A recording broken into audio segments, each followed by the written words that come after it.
আমি শহীদুল ইসলাম, মৃদুল প্রকাশনী স্বত্বাধিকারী।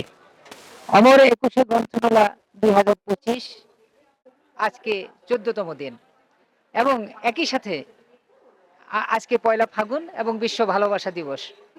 দেখুন, বই হচ্ছে জ্ঞানের আধার এবং এই বই ছাড়া আমরা কেউ কোনোদিনই সমৃদ্ধ হতে পারি না, জ্ঞান সমৃদ্ধ হতে পারি না।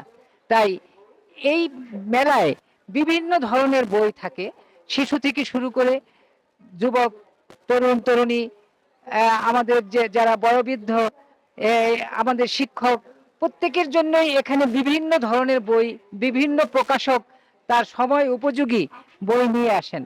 এবং বিশেষ করে এবার যে ঘটনাটি, সেটি হচ্ছে আমাদের যে 5ই আগস্ট যে বিপ্লবের মাধ্যমে একটি নতুন বাংলাদেশ বিনির্মাণ হলো, সে বিষয়ে এবার মেলায় প্রচুর বই এসছে। সেক্ষেত্রে আমাদেরও একটি বই এসছে, তার নাম হলো দুনিয়া কাঁপানো জুলাই আগস্ট গণ অভ্যুত্থান। এই বইটির মধ্যে গণ অভ্যুত্থান সম্পর্কে যে বিষয়টি রয়েছে তা হলো অন্যান্য অনেক লেখকের বইয়ের চাইতে একটু আলাদা।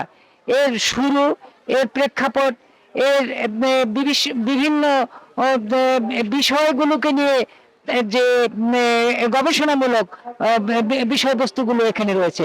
আমার সামনে এখানে আমাদের একজন এই এই বইয়েরই লেখক আছেন, আমাদের মাহবুব আলম। এই বইটি সম্পর্কে আমার মাহবুব ভাই, বিশিষ্ট সাংবাদিক, উনি কিছু বলবেন। আমার মনে হয় এই মেলার নতুন বই দুনিয়া কাঁপানো জুলাই আগস্ট গণ অভ্যুত্থান।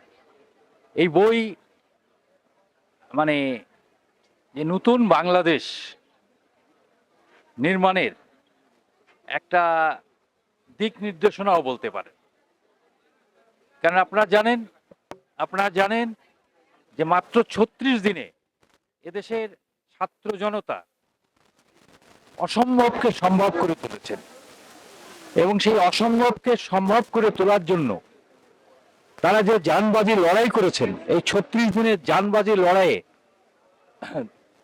প্রায় ২,০০০ নিহত হয়েছে, শহীদ হয়েছে, ৩০ থেকে ৩৫,০০০ আহত হয়েছে।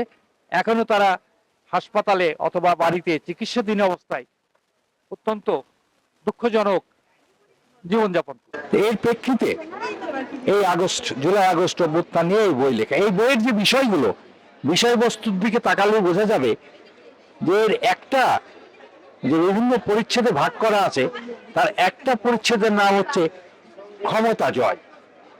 ছাত্ররা কি করে ক্ষমতা জয় করলো সেটা বলা আছে এবং একই সঙ্গে বলা আছে যে কিভাবে অভ্যুত্থানোত্তর পরবর্তী সময়ে সংস্কার না করেই যে নির্বাচনের দিকে যাওয়ার যে প্রবণতা, সেই জন্যে এখানে ওই বিষয়টিও তুলে ধরা হয়েছে জুলাই বিপ্লবের লড়াইয়ের দিনগুলোর কাহিনী। লড়াইয়ের দিনগুলো 1 তারিখে যখন শুরু হয়, সেই শুরুর চ্যাপ্টারটির নাম হচ্ছে আন্দোলনের ডাক।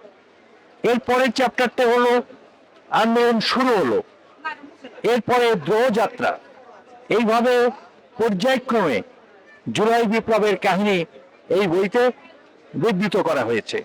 আমার বিশ্বাস আমাদের তরুণ পাঠক যারা, তাদেরকে এই বই উজ্জীবিত করবে। এই বই উজ্জীবিত করবে আমাদের মতো বয়স্ক যারা আছেন, তাদের স্মৃতিচারণের জন্য যেমন উজ্জীবিত করবে, একইভাবে এই নতুন প্রজন্মের কাছ থেকে আমাদের যে শেখার অনেক কিছু আছে, এই নতুন প্রজন্মই যে আমাদের আগামী দিনের ভবিষ্যৎ, এই প্রজন্ম যে আমাদের সম্ভাবনা দেখাচ্ছে, এই প্রজন্ম যে একটি সম্ভাবনাময় প্রজন্ম, এদের হাতে দেশ যে নিরাপদ হবে, এটা কিন্তু এই বইয়ের মধ্যে খুব স্পষ্ট করে বলা আছে। এবং তার সাথে সাথে সতর্কবাণীও দেওয়া হয়েছে, সেটা হলো তার আরেকটা বিষয় হলো যে এই বিপ্লবের পরে অনেকেই দিন বদলের যে দৌড় প্রতিযোগিতা, সেটাও একটা শুরু হয়েছে। কারণ কিভাবে মিশে যাওয়া এবং কিভাবে এই গণঅভ্যুত্থানকে বিভ্রান্ত করা, প্রতি বিপ্লব করা এবং এই ছাত্র জনতার বিরুদ্ধে অপপ্রচার করা এবং আপনারা জানেন যে আনসার বিদ্রোহ, তারপরে কি সনাতনী লীগ, ছাত্রলীগ, যুবলীগ কখনো সনাতনী লীগ হয়ে এসছে, কখনো এসছে সংখ্যালঘু হয়ে, কখনো আনসার লীগ হয়ে। এইভাবে যে চক্রান্ত এবং ষড়যন্ত্র হয়েছে, সেই চক্রান্ত ষড়যন্ত্রের বিরুদ্ধে আমাদের ছাত্র জনতা যে কিভাবে রুখে দিয়েছে, এবং আমাদের বর্তমান যে তত্ত্বাবধায়ক সরকার যে বিরোচিত লড়াই করছে, বিশেষ করে ভারতীয় আগ্রাসন থেকে বাংলাদেশকে রক্ষা করার যে বিরোচিত লড়াই এই তত্ত্বাবধায়ক সরকার করছে, বিশেষ করে ডক্টর ইউনূসের নেতৃত্বে বর্তমান উপদেষ্টা পরিষদ বাংলাদেশকে সত্যিকার অর্থেই একটি সম্প্রসারণবাদী ভারতের আধিপত্য থেকে বাংলাদেশকে মুক্ত করে নূতন পথের যে যাত্রা চালু করেছেন, শুরু করেছেন, এর জন্য ধন্যবাদ আপনাকে। আপনারা দীর্ঘক্ষণ যাবৎ আমাদের এই জ্ঞানের ভান্ডার যে বই, যা মানুষকে সমৃদ্ধ করতে পারে, সে বিষয়ে বিশিষ্ট লেখক মাহবুব আলম ভাই বললেন, এবং আপনারা যে অক্লান্ত পরিশ্রম করে তা জাতির কাছে তুলে ধরছেন, এই জন্য আপনাদের আপনাদের যারা এর সঙ্গে সংযুক্ত আছেন প্রত্যেককে ধন্যবাদ জানাচ্ছি। ধন্যবাদ।